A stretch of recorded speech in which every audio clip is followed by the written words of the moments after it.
Rodgers is officially back with the Pittsburgh Steelers, but it's not going to make that big of difference in their ceiling this season. We'll explain why on today's edition of Locked On NFL. The new Locked On NFL. The madman Tyler Rowland is your double shot of NFL espresso with the Locked On local experts on every major story.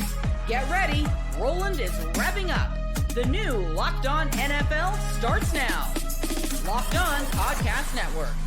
Your team every day. Football fans, welcome into the Locked On NFL podcast, bringing you a double dose of the NFL's biggest stories with help from our local expert that know your favorite teams like no one else. I am your host, the madman, Tyler Rowland, joined today by Locked On NFL expert, The Legacy, Louis DiBiase. Today's episode is brought to you by FanDuel. Right now, new customers can bet just $5 and get $150 in bonus bets if your first bet wins. Head to FanDuel.com. To get started on today's show, we're going to start to break down the schedules for all of these NFL teams now that they're officially out. We're going to talk about Mike McDaniel being able to get things going for the Los Angeles Chargers offense, even though they have a hard stretch early in the year. We're going to talk about an update on Malik Nabers' knee injury, and that's a big one for the New York Giants, but we're going to start with the biggest news of the weekend, of course, Aaron Rodgers back with the Pittsburgh Steelers. Before we dive into it, though, I want to throw it to my guy, Chris Carter from Locked On Steelers, to give us the scoop. Hey everyone, Chris Carter here from the Locked On Steelers podcast with a breaking news update. Aaron Rodgers has agreed to a one-year deal to return to the Pittsburgh Steelers for the 2026 season, making him their starting quarterback for the upcoming year. Now, this was the deal that we kind of all expected. This is what we talked about in the show for months long, even towards the end of last year, where it seemed like Aaron Rodgers did want to return and play for one more year, especially now with to be reunited with his old coach, Mike McCarthy. So what does this mean? It probably means Aaron Rodgers, that May 18th date that was reported by my colleague Jerry Dulac at the Pittsburgh Post-Gazette was real, and that Art Rooney wanted to see Aaron Rodgers in the door for OTAs, which start on Monday. Now, that means that Aaron Rodgers will get a chance to work with the Steelers' two young quarterbacks, Will Howard and Drew Aller, and that could be a good benefit to both those guys as they get their NFL careers started. But what does that also mean for Aaron Rodgers working with all the other younger guys in the offense, like Maxi Honachor, the offensive tackle they drafted in the first round, or Jeremy Bernard, the wide receiver they drafted out of Alabama in the second round? A lot of different things that are going to be played out. We'll talk about all of that on Monday's Locked On Steelers episode. I'm Chris Carter. You can check out the Locked On Steelers podcast for all your Steelers news and updates. I'm glad that Rodgers is back, and certainly it makes the Steelers better. But they weren't a championship team before, and they're not a championship team after either. No, they're not. And I think me and you have talked about this a lot on the show over the last few years, is that Aaron Rodgers is a path to, I don't want to say mediocrity, right? Because they'll make the playoffs or they'll compete for the playoffs. But is there, Tyler, a scenario where you see the Pittsburgh Steelers winning a Super Bowl in 2026 with Aaron Rodgers as their quarterback? Because I can't, and look, there's a lot of Cinderella stories that play out. I covered a team that had Nick Foles win a championship for them in 2017, but I just can't envision in that conference, in this landscape, Aaron Rodgers winning a championship at this point in his career. I can't see it. And you made the point last week. That's true. The Steelers roster is really solid on paper, but is it good enough to win with any quarterback under center, an Aaron Rodgers type at this point? I don't think so. So it's just a very uninspiring move, but this has been Pittsburgh's MO for, I think, like a decade at this point. It's a good roster, but is it like the Eagles in 2024 or the Seahawks right, because last if it was year? like that, man, I could understand why you're just trying to find a certain floor at quarterback, but it's not like it's an all-time great roster. So, yeah. No, it's not. Even if I do like it. But the thing is, you start to look at their schedule, and that is going to be, the through line of our episode. We're going to do a little series here where we look at team schedules, where they're tough, where they're not, what we think could happen in the season based on that. And you look at the first 8 weeks of the year before the bye week in week 9, and the Steelers are 100% going to be floating around 500 at minimum. They take on Atlanta in week 1 at home. Then they're at New England. And I think New England overachieved last year. They're beatable, and I wouldn't be shocked if the Steelers beat them last year, I believe. And there are like 5 turnovers in that game for New England or something like that helped them out. They play the Bengals at home. I think the Bengals are going to be good this year, but Pittsburgh could win that game. It's not crazy to think. Then they're at Cleveland, then Indianapolis, then Tampa Bay, then New Orleans, then Cleveland again. Like, it is just absolutely believable with that first stretch of the season at the bye that they could be 5-3, 6-2, 4-4 at minimum. Yeah, I will say, though, you look at the middle of their schedule.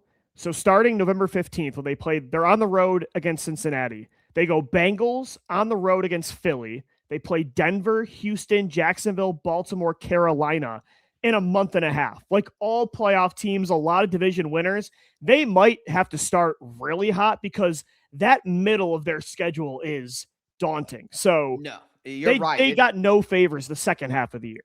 It's very, very difficult. And Yeah. you know what? I think that'll really test who they are.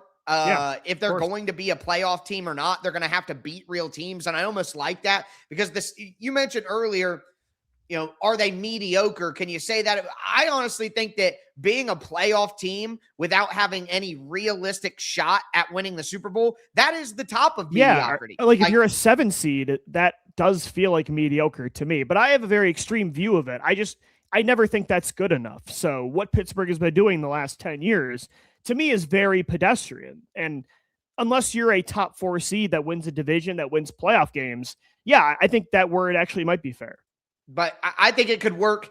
If the Steelers are frauds, they could get exposed in that run right there, and then we wouldn't have to worry about them in the playoffs. Chris Carter, again from Locked On Steelers, talked about that tough stretch recently. Hey everyone, Chris Carter here from the Locked On Steelers podcast with the toughest part of the Steelers schedule, brought to you by Game Time.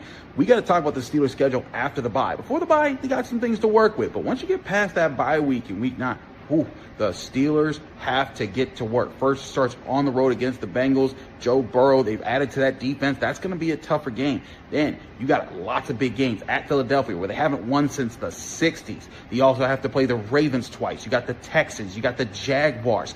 You got the Panthers who won the division last year. The Steelers play 6 playoff teams from last year, and 5 of them come after the bye week. Plus, both your games against the Ravens and your away game against the Bengals. The Steelers got to get to work early this upcoming season, or the back end of the season can get rough like it did 2 years ago when they lost out and still made the playoffs. Can they avoid that? We'll talk about that on the Locked On Steelers podcast. Download the Game Time app today, and you'll get and use the code Locked On. You'll get $20 off your first purchase. I mean, I think that if we are going to get the Steelers out of here for playoff time, it's going to happen in that stretch. I wonder if Rodgers will be there down that stretch. I'll tell you one thing, though. They did get a little bit of help here. Okay, so they have a Thursday night game. It's on the road, but it's only at Cleveland, which is a rock, skip, and a throw down the way. Then you go into the second half of the season, and they have some short week games, but they're all really, really bunched up and close. Like coming out of the bye, they're on the road at Cincinnati and on the road at Philly. Right. That's literally in the same state. So it's like all of their road game situations or short week situations and things like that. Like they have a Monday night game and then they come back to a Sunday game, but it's at home. You know what I mean? So it's like all of the tough things that can happen logistically with their schedule are easier. So maybe that like helps them even though the schedule is tough. It's a good point. But I am still thinking about what you said earlier too, is that I feel like there's been in years past the Pittsburgh Steelers find a way to sneak into the playoffs, right? Yes. And then they lose to an obvious contender that they're not on the same level of, but they didn't really play a lot of those teams during their playoff run in the regular season. Right. This year, there is no excuse. Like there is a 7-week span where you're playing the litmus test kind of weeks every single game. And so you're going to find out quickly if the Steelers roster is good enough with an okay average Aaron Rodgers to really compete. And I will give the Steelers credit for at least one thing. This year, Rodgers is much more, I don't know, it's set up. He's much more supported because you look at the trio of receivers, Michael Pittman bringing him in, DK Metcalf coming back for year 2 in Pittsburgh. Jeremy Bernard, I think, is a very high floor player. Perfect. I don't know if he's in every team number 1 receiver in this league. Right. I don't think so, but could he be their version of like a Romeo Doubs type? Like, I think he could be. So I will give Pittsburgh credit for one thing. They are better supporting their average quarterback this year compared to years past. They've had pedestrian quarterback play, and they're not loaded with weapons either. Like the team I cover, the Eagles, Jalen Hurts has been an up and down quarterback every year, but when you have A.J. Brown, Devontae Smith, and Dallas Goedert, it elevates that player. I do think the weapons this year will better elevate Rodgers than last year, where it was literally just DK Metcalf. No, I'm with you there. They definitely got a better situation around Rodgers. Speaking of weapons and how important it can be to the quarterback, The Giants have to be worried about their weapon as we got a recent medical update on Malik Nabers' knee. And I wouldn't say it's the worst thing ever, but it's certainly not good. Do want to let you know that today's episode is brought to you by Indeed.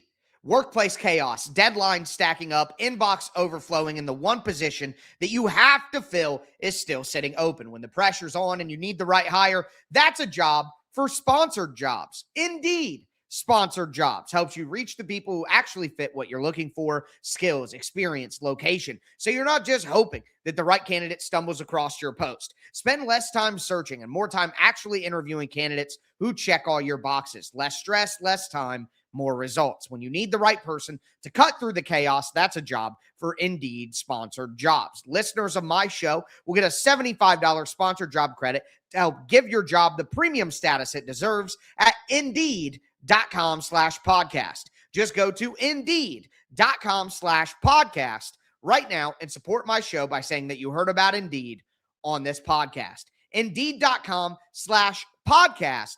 Terms and conditions apply. Need to hire? That's a job for Indeed sponsored jobs. All right, Louis, let's continue today's edition of Locked On NFL. Again, breaking down the schedules that have just come out for a couple of different teams. We're going to do this with every team, but we started with the Steelers, Rodgers being back, not making a huge difference to their ceiling. But now I want to move to the New York Giants because we got a little bit of an update on Malik Nabers and his situation. Dan Duggan, who reports on the New York Giants for The Athletic, tweeted recently that Giants wide receiver Malik Nabers underwent a second surgery on his knee to remove scar tissue that was causing stiffness, according to sources. I'm told the second surgery took place, quote, multiple weeks ago, and it was described as a cleanup. The second surgery isn't expected to impact Nabers' recovery timeline. The team was still hoping the number one wide receiver will be ready for the opener. Nabers first underwent ACL and meniscus surgery on October 28th. He tore his ACL a long time ago, and the wording here that I found particular is the team is still hoping the number one wide receiver will be ready for the opener. So that means that there's at least some lack of confidence that he may be ready for the opener, and that would immediately become the Giants' biggest concern, as was discussed recently on Locked On Giants. Just based on the state of the roster right now, what's the biggest concern? I mean, I would think Malik Nabers and whether or not he's going to be healthy, but I mean, is there another position, that you say, gee, I wish they'd do a little bit more to bring it up to speed? Or is it, like I said, is it the Malik issue? I think it's kind of the running game and the running backs and also the receiving core. The receiving core, for which you mentioned, the Malik Nabers, we don't know how healthy he's going to be and how quickly he's going to get acclimated to this new offense in conjunction with his health. I have to tell you, I watched every snap of the Giants offense last year because I was getting ready for Brian Daboll, who was hired by the team that I cover, the Titans. And the games that Malik Nabers were in were just totally different, man. Like, he is really nasty and just incredible. I think he could be an elite number one wide receiver, and not having him, I think, is a major, major impact to this offense and Jackson Dart's development. Like, he's a difference maker. It changes everything about your offense. You look at what they did this offseason in New York. They brought in Isaiah Likely as a tight end, who I like. Mm-hmm. Darnell Mooney, I think, is a very underrated, I would say ideally a wide receiver 3, but could he be a number 2 if you have a Malik Nabers caliber number 1? Yes. Yeah. If you have a good run game, your quarterback takes a big jump in year 2. I think they've done enough. But Nabers' injury question marks made me want the Giants to do more this offseason with weapons outside of just Mooney and Likely. And that's really all they did. So they need Nabers this year. Like, that's the thing, is if they had another number 1 obvious guy, I think it's a different mindset. But the pieces they brought in are more complementary pieces to a true number 1. So I feel like that puts more pressure and more dependence on Nabers. And with this injury, like you said, the hope for week 1, the way they worded that is, for Giants fans, concerning for sure. I mean, I think you look at a lot of, Tyler, like quarterbacks that make year 2 jumps, you can pinpoint a lot of those year 2 jumps come when they bring in a true elite number 1 receiver, right? Yep. I feel like, Kyler Murray when they brought in DeAndre Hopkins, when Stephon Diggs went to the Buffalo Bills, when A.J. Brown went to the Philadelphia Eagles. That helped those guys make the jump. And with the Giants, with Dart, you need Nabers on the field for that reason. No, you're 100% right. And I think, like you mentioned, Darnell Mooney and Isaiah Likely and all these different guys, they're good players, but when slotted with an elite guy at the top, it makes everything better. You know what I mean? It's like the sum is and they have an greater injury than the history whole too, man. Like, I mean, Scatabo in the backfield is a walking injury. Yep. Darnell Mooney's had a past where he doesn't always stay on the football field. Likely he's not the biggest tight end in the world. Dart himself. Yeah, I mean, Dart himself. The guy barrels head first into every play. I mean, it's like they have the Giants are it's a high variance team this year. If they won 10 games and were that next team that went from worst to first, like the Patriots or the Bears last year, or the Commanders in 2024, would I be surprised? No. But if you told me they won 5 games, I really wouldn't be shocked either. Well, you know what's really going to make the difference probably when you start to look at the Giants' schedule is the beginning of the season, because they have a stretch later in the season that's pretty tough, but the beginning of the year, it's feasible after the first couple of weeks, which are pretty tough. Something my girl Patricia Traina from Locked On Giants talked about recently. The Giants have to come out of the gate quickly. The last 3 seasons, the Giants have started out 0-2. And we all know how disastrous those 3 seasons have been. If the Giants can get off to a 1-1 start, and of course I would take 2-0, as I'm sure most of you would as well. But if the Giants can get off to a 1-1 start, then they are looking at a potential soft spot in their schedule starting in week 3. So week 3 through week 6, they have in order Tennessee, Arizona, Washington, and New Orleans. Those 4 teams are a combined 17-51 last year. Now, I know that was last year. Everybody's a different team now. Teams have made improvements, but until such time when you prove that you're a better team, you're not actually a better team. So if the Giants can somehow split the first 2 games, and again, I would happily take a 2-0 record, they potentially could go 5-1 by week 7 when they have to face the Houston Texans.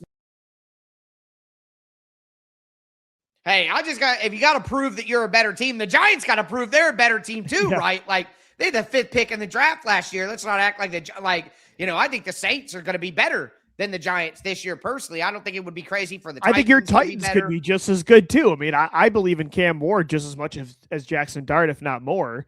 Yeah, so, no, I'm 100% with you. But she's right. That is the stretch. Like, if the Giants are going to be a playoff contender this year, right, that is the stretch they need to dominate before it definitely gets tougher. But I agree with you to assume, like, oh, that's the favorable part of the Giants schedule. Like, I'm sure Tennessee is circling that too, is like, oh, here we go. Like, we can win this one. You know what I mean? Right. Washington and New Orleans, they're all doing the same thing. Right. Like, right. Hey, we could get one Arizona's on the Giants probably here. doing the same thing too. Right. Jacoby can do this one. He could pull this off.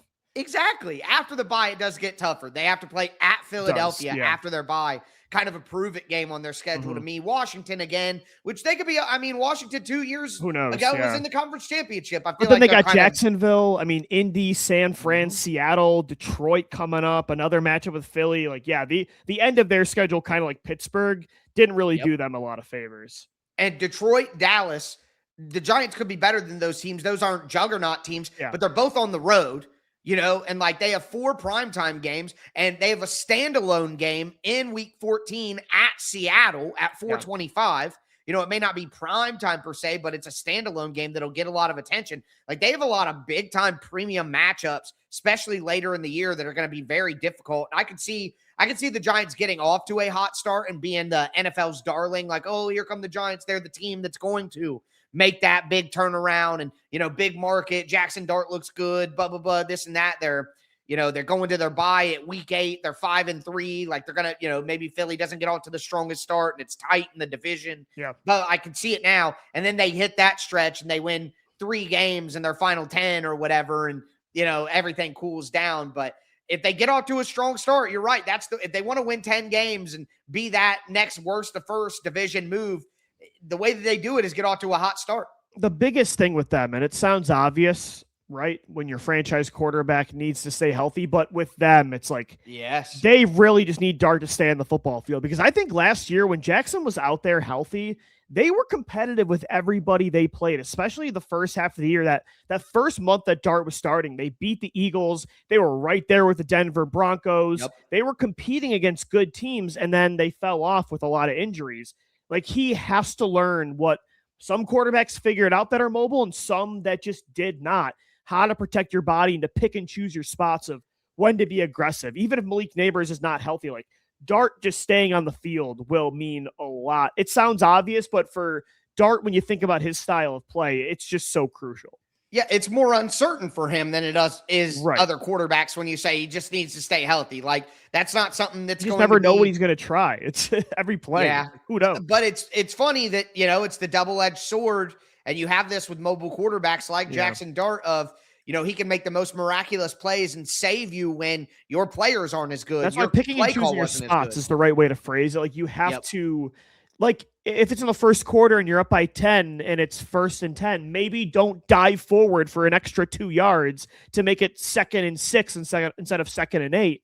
But yeah, if it's the plays on the line, the fourth quarter, you're down by 3, you got to pick up this 4th down on 4th and 2. Then yes, I would understand diving headfirst in between 2 defenders to get it. And I think Dart last year just didn't learn that. He had this never say die, I got to save the game in every play approach, no matter the situation.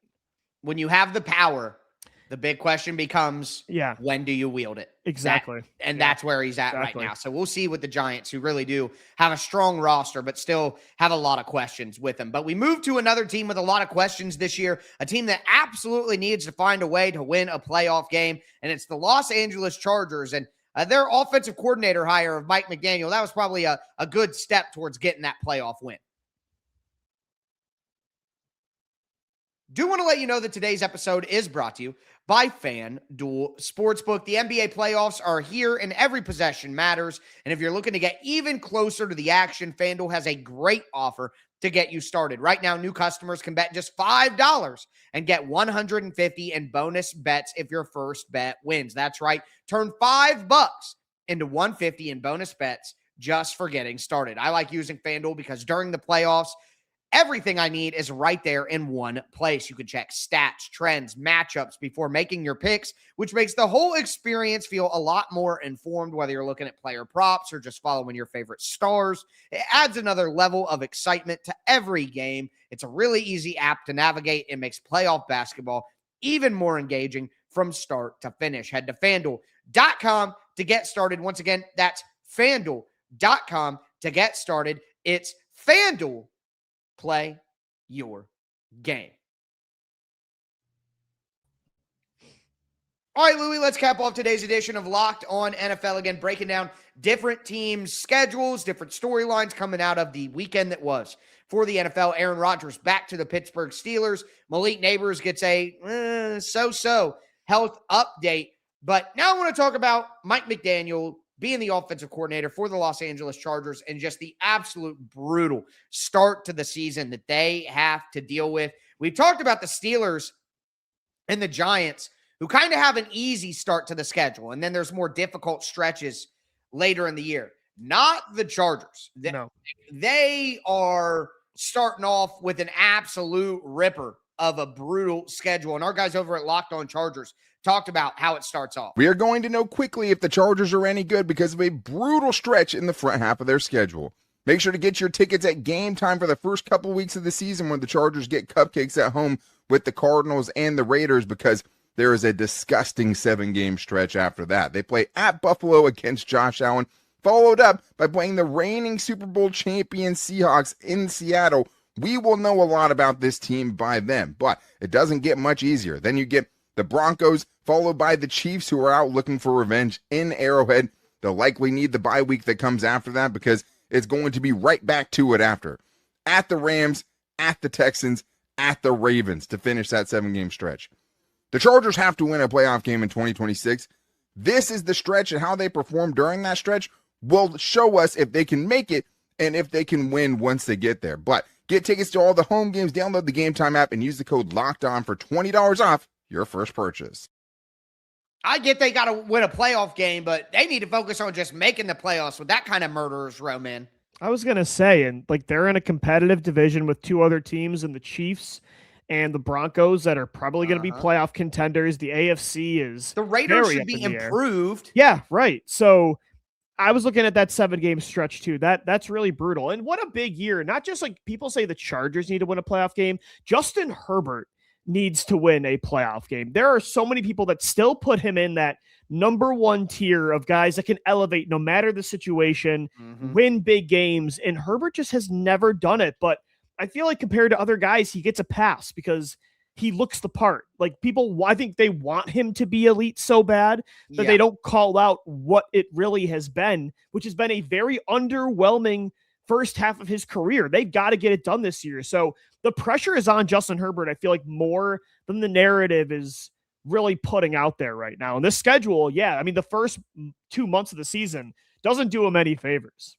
No, it doesn't. They're going to have to come out hot on offense. They're going to have to be ready to go and be humming. And I think that they can. Mike McDaniel, I think, is a difference maker for them as a play caller. He was at the NFL's Accelerator program this weekend, which I thought was great. They're kicking that back up for job advancement and things like that. And having a guy like Mike McDaniel who's been a head coach and is just a popular character in the NFL discussion. I think that was big for the NFL, but he's a talent and they have talent on offense. And our guys over at Locked On Chargers think at least their big three, their trio of guys could have a monster year. Buy or sell, the Chargers offense will consist of a 4,000-yard passer in Justin Herbert, a 1,000-yard rusher in Omarion Hampton, and a 1,000-yard receiver in Ladd McConkey. And I am buying this 100%. I think those are numbers that those three guys should and most likely will put up in 2026. I'm very confident in all of them to be able to hit those numbers because I do think that with Mike McDaniel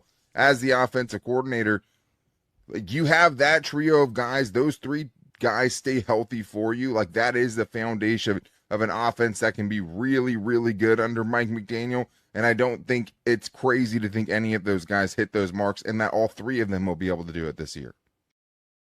I don't think it's crazy either, but the offensive line has to stay healthy as well. I mean, that's the real foundation of their offense, as we saw last year, as it all crumbled apart when the offensive line fell apart. But I do think they're all capable. And hey, either way, man, maybe it's because they're down and they're losing in these games. You know what I mean? So they got to throw the ball and get that. But maybe so.